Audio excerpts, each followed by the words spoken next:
explain like M5. What is the physiological difference between sleep, unconsciousness and anesthesia? I suppose you could start with sleep being a state from which you are arousable, whereas unconsciousness and anesthesia are not. The physiological differences are probably better explained by a neurologist, but the EEG, brainwave, features of sleep are different to those in anesthesia. Sleep has different wave findings depending on your stage. REM has quite an active EEG, deep sleep less active, etc. Anesthesia, general, is a different beast. It's a drug-induced reversible state of reduced consciousness, pain relief and, much of the time, muscle relaxation. It is not a arousable condition. The entire point of it is to stop you from being conscious of the goings-ons in the operating theater. Depth of anesthesia can be measured by EEG, and the findings are characteristically less active. The anesthetic drugs we use essentially switch off the neurons in the brain. This doesn't happen in sleep. If you give enough of an anesthetic drug, you can even induce isoelectric EEG, that is no activity at all. Unconsciousness, physiology depends on the cause. If it's a brain bleed, you'll have different brain activity to say, a seizure lasting 40 minutes. They're both unconscious states if you're not arousable. General anesthesia could also be described as controlled unconsciousness. To add to this reply, recent research has shown that anesthetics change the ordered state of the lipid membrane of neurons. We were unable to explain the effects of anesthetics for over 100 years until now. So each cell, including neurons, have a fatty layer, called the lipid membrane, and in normal conditions the cholesterol is quite ordered in this layer. Neurons get excited by sensors or other neurons, opening up their membranes through some kind of channels, called ion channels, leading to firing of the neuron. However, upon giving anesthesia, this cholesterol will become chaotically ordered, leading to release of some molecules, ultimately inhibiting the opening of these ion channels. As such, these neurons will not be able to be excited, leading to general anesthesia as we know. Neurophysiologist in the operating room, 15 years experience, Lord Butterfingers is correct. Read his reply, and, my career, is responsible for measuring, documenting, and interpreting the effects of anesthesia on nerve activity versus surgical effects of nerve activity. Brain, spine, nerves, muscles, all of it. Eli 5, sleep. Your brain is in control of your sleep. Brain monitors your body while in sleep. Any external stimulation or change or noise or cold or hot or anything, the brain and body wake up and respond. Your brain allows body to move while you sleep. Breathing, roll over in bed, flop your legs around when they get uncomfortable, pull the covers up if you cold, kick covers off if you get hot. General anesthesia professionals monitor your sleep. Professionals sedate your mind, reduce your threshold for pain, and most of the time they relax your muscles. Any external stimulation does not get registered by your brain and your muscles are relaxed, so there is no response. Your body cannot breathe on its own. It cannot roll over, cannot pull up the covers, cannot kick the covers off. And if your blood circulation in your legs get reduced, like the feeling when your foot falls asleep, under general anesthesia your body will not be able to respond and adjust itself under general anesthesia. That is why you have professionals monitoring and taking care of your anesthesia and the neutral position of your body so your legs are not falling asleep because your ankles are crossed for several hours. And yes, we check all of that in surgery while you are asleep. Key point: it is controlled, monitored, and quickly reversible at end of your procedure. That is, you wake up and return to normal function within a few minutes of time.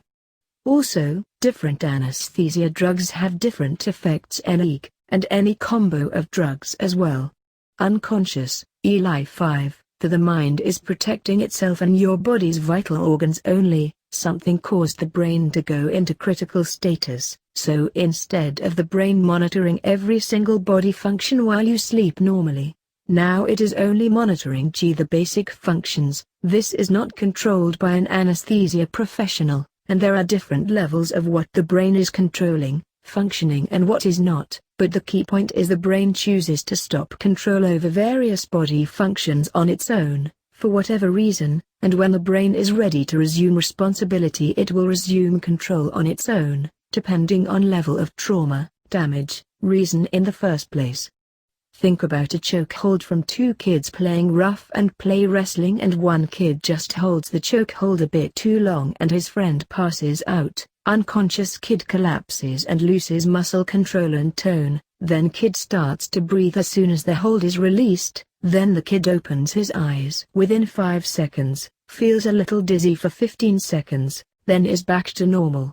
This kid's brain only shut down a few functions and only for a few seconds. This kid did not lose lung control, bladder control, blood flow to his extremities, blood glucose control, or any other major system control.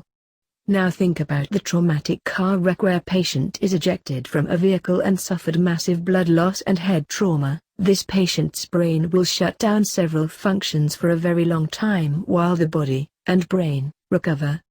Now think of the patient that is actively having a seizure and loses consciousness. This is electrical brain activity spikes that confuse the brain, and it gets overloaded and has to shut itself down. And even a 30-second seizure can cause bladder to empty, can cause vomiting, can cause the patient to bite his tongue off. Or some seizures cause no muscle issues whatsoever. Some seizures can happen to a girl sitting in her desk at school. Seizures can last 30 seconds, and this girl will look to her classmates and teachers completely normal, but the reality is her brain is resetting. Her eyelids may be closed for 30 seconds, or she may appear to blinking rapidly for 30 seconds, but she does not even slouch her head or shoulders, she does not fall over, she does not lose bladder control, and she does not vomit. She does not bite her tongue, she just sits still and silent for 30 seconds. All the examples I have given look different on EEG. Time, electrical frequency, even different medications knock out the EEG patterns in different ways. Hope this helps. Yet another computer analogy, here we go. Sleep, Windows XP shutdown sound. Windows XP startup sound. Although it's more like the hibernate mode, really. Unconsciousness, your system has encountered an error and needed to shut down. Technically unconscious refers to any time you are not fully awake and aware, but traditional knocked out unconsciousness is basically absod. Anesthesia, your brain is running normally but with no programs open. No, or very little, data is being written, recorded, or saved to any form of memory. This is a very bad analogy. I will focus on a single aspect. Sleep is like the hibernate mode on a computer. That is completely incorrect. In hibernate mode, the computer is not actively computing anything. By contrast, the brain during sleep is extremely active. The phase of sleep associated with dreams is characterized by awake-like activity. Further, the brain during sleep is actively reorganizing and encoding memories acquired during the day. This is the completely polar opposite of the hibernation analogy in computers. If you want an analogy for this, I'd say sleep, depending on its stage, could be analogous to disk defragmentation and error checking. I really want an easy-to-understand explanation of this too. I've always had the feeling that I'm really just dying when I go under anesthesia, then being rebooted, like a clone or something, when I come to. People sometimes mention this sort of stuff when they wake up. I think it's because when you're induced you essentially switch off, and the next moment you remember is waking up. There's nothing really in between, unlike sleep, where you probably do process stuff from your external environment albeit subconsciously, so there's this period that might feel like a second to you, but in reality it's been hours. Let's try and relate this to how you might see it with a computer. Sleep is an orderly process of shutting down.